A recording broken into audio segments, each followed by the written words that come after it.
స్నేహితులారా, ఈ ఉదయకాల సమయం మీ అందరికీ ఉదయకాల శుభాలు మేము తెలియజేసుకుంటున్నాం. ఈ హౌస్ ఆఫ్ జీసస్ చర్చ్ పక్షంగా మేము ఈ 40 దినాలు మీ నిమిత్తమై ప్రార్థన చేస్తూ మీ శ్రేయస్సు కోసం అందరూ మంచిగా ఉండాలని, ఆనందంగా ఉండాలని, సంతోషంగా ఉండాలని, రక్షణ పొందుకోవాలని మీ నిమిత్తమై అనుదినం మేము ప్రార్థన చేస్తున్నాం. ఈ సిలువ శ్రమల దినాలలో మేము మీ నిమిత్తమై అనేది మేము ప్రార్థన అందరికీ గుడ్ మార్నింగ్ మేము విషెస్ తెలియజేసుకుంటున్నాం. పరిశుద్ధమైన బైబిల్ గ్రంథంలో ఒక మాట రాయబడి ఉంది.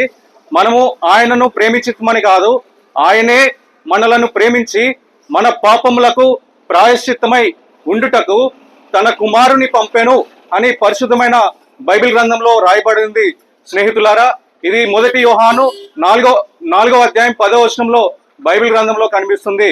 మనమందరం దేవుణ్ణి ప్రేమించలేదు, దేవుడే మనల్ని ప్రేమించాడు, అందుకే తన కుమారుని పంపాడు మన పాపములకు ప్రాయశ్చిత్తంగా ఉండడానికి అని పరిశుద్ధమైన బైబిల్ గ్రంథంలో రాయబడింది. స్నేహితులారా, మనం చూసినట్లయితే శిక్ష అనేది విధించబడుతుంది. ఈ లోకంలో మనం చూసినట్లయితే చిన్న సైకిల్ దొంగతనం చేశారనుకోండి, చిన్న శిక్ష ఉంటుంది.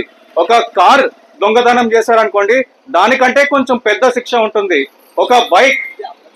ఒక బస్ లేకపోతే దొంగతనం చేశారనుకోండి, దానికంటే పెద్ద శిక్ష ఉంటుంది. కానీ మీరు ఈ లోకంలో చూసినట్లయితే యేసుక్రీస్తు ప్రభు వారికి వేసిన శిక్ష చాలా పెద్ద శిక్ష. ఆయనకు సిలువ మీద మేకులు కొట్టారు, ఆయన సిలువలో ఆయన్ను చంపుతూ వచ్చారు. ఎందుకు యేసుక్రీస్తు ప్రభుని చంపుతూ వచ్చారు అనే కారణాలు కేవలం 4-5 నిమిషాల్లో మేము మీ ముందు ఉంచి వెళ్ళిపోతాం. కాబట్టి పరిశుద్ధమైన బైబిల్ గ్రంథంలో ఏమని రాయబడిందంటే, యేసుక్రీస్తు మన పాపముల నిమిత్తమై ఆయన శ్రమ పడుతూ వచ్చాడు, మన పాపముల నిమిత్తమై ఆయన నలుగొట్టబడుతూ వచ్చాడని రాయబడింది. యేసుక్రీస్తు ప్రభు ఇంత పెద్ద నేరం ఏం చేయలేదు. స్నేహితులారా, యేసుక్రీస్తు ప్రభుని ఎందుకు శిక్ష విధించారు, ఎందుకు ఆయన్ని చంపుతూ వచ్చారు అనే విషయాలు మనం చూద్దాం. యేసుక్రీస్తు ప్రభు నిజానికి చూసినట్లయితే ఆయన ఈ లోకానికి పరిశుద్ధుడిగా వచ్చాడు. ఆయన ఈ లోకంలో పరిశుద్ధమైన జీవితం జీవించాడు. సమాజానికి కావలసిన మంచి విషయాలు ఆయన బోధించాడు. సమాజంలో వ్యాధితో బాధపడుతున్న వారికి, గుడ్డితనంతో బాధపడుతున్న వారికి ఆయన కళ్ళు ఇచ్చాడు. కుంటి వారికి ఆయన కాళ్ళు ఇచ్చాడు. కుష్టి రోగంతో బాధపడుతున్న వారికి ఆయన నయం చేస్తూ వచ్చాడు, స్వస్థత ఇచ్చాడు. చాలా మంచి విషయాలు సమాజానికి సుచరిత్ర కలిగిన దేవుడిగా, చాలా మంచి చరిత్ర కలిగిన దేవుడిగా యేసుక్రీస్తు ప్రభు ఈ లోకంలో జీవించాడు. ఆయన పరిశుద్ధాత్మ ద్వారా గర్భం ధరించి ఆయన ఈ లోకంలో పుడుతూ వచ్చాడు. ఆయన పుట్టుక పరిశుద్ధమైనది, ఆయన జీవితం పరిశుద్ధమైనది, ఆయన జీవించిన జీవితం చాలా పరిశుద్ధమైనది. ఏ పాపం ఆయన చేయలేదు. నాలో పాపం ఉన్నదని మీలో ఎవరు స్థాపింపగలరు ఆయన 2000 సంవత్సరాల క్రితం ఆయన సవాలు విసిరాడు. ఆ సవాలుకి ఎవరు జవాబు ఇవ్వలేదు. ఆయన ఏ పాపం చేయలేదు, ఆయనలో ఏ పాపం లేదు, ఆయన ఏ తప్పు చేయలేదు, ఆయన ఏ నేరం చేయలేదు.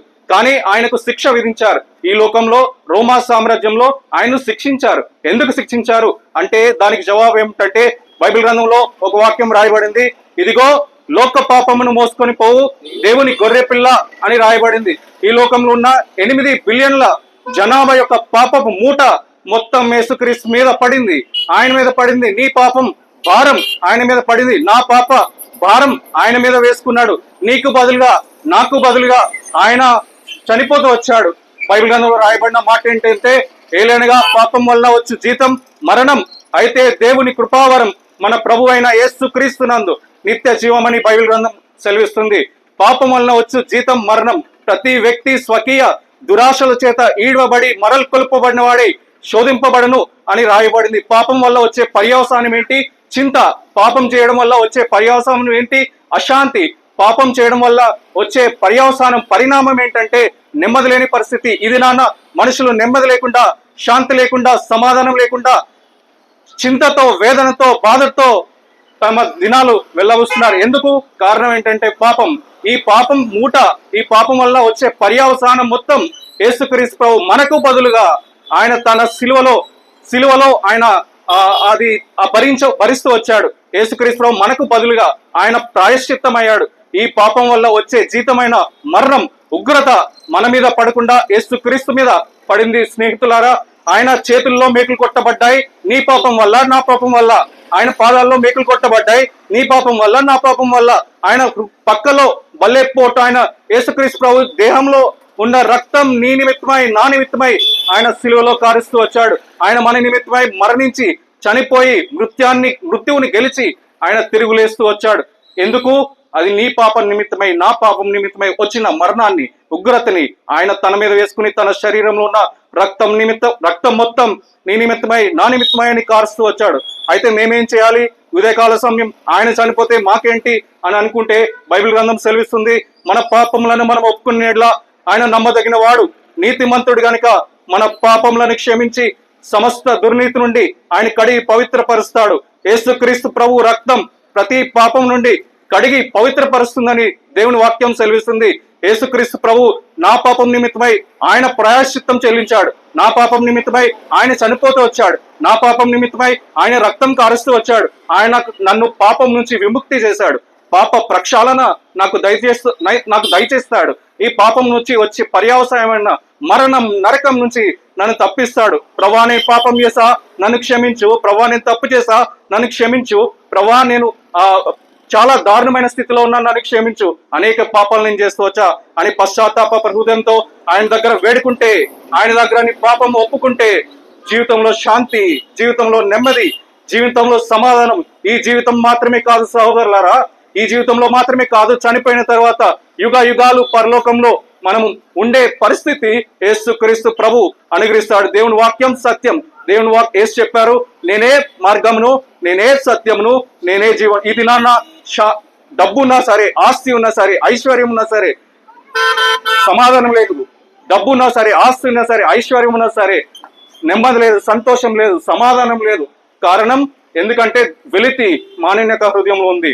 పాపం వల్ల వచ్చే జీతమైన మరణం యొక్క పర్యావసానాలు మానవుని బాగా వేధిస్తున్నాయి. కాబట్టి ఈ దినాన వీటన్నిటికీ పరిష్కారం ఈ హృదయం మోసకరమైనది, ఘోరమైన వ్యాధి కలది అని చెప్తుంది బైబిల్ గ్రంథం. కాబట్టి ఇట్టి ఘోరమైన వ్యాధి నుంచి నివారించడానికి, మనకు ప్రక్షాళన చేయడానికి, మనకు స్వస్థత చేకూర్చడానికి, భౌతికంగా ఆత్మీయంగా మేలులు అనుగ్రహించడానికి యేసుక్రీస్తు ప్రభు ఈ లోకానికి వచ్చారు.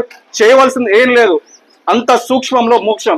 నీతిమంతుడు మనం విశ్వాస మూలంగా ఉచితంగా నీతిమంతులుగా తీర్చబడతాం. వెల ఏం లేదు స్నేహితులారా, చాలా సూక్ష్మంలో మోక్షం అనేది జరుగుతుంది. కేవలం హృదయంలో నమ్మకం ఉంచడం ద్వారా.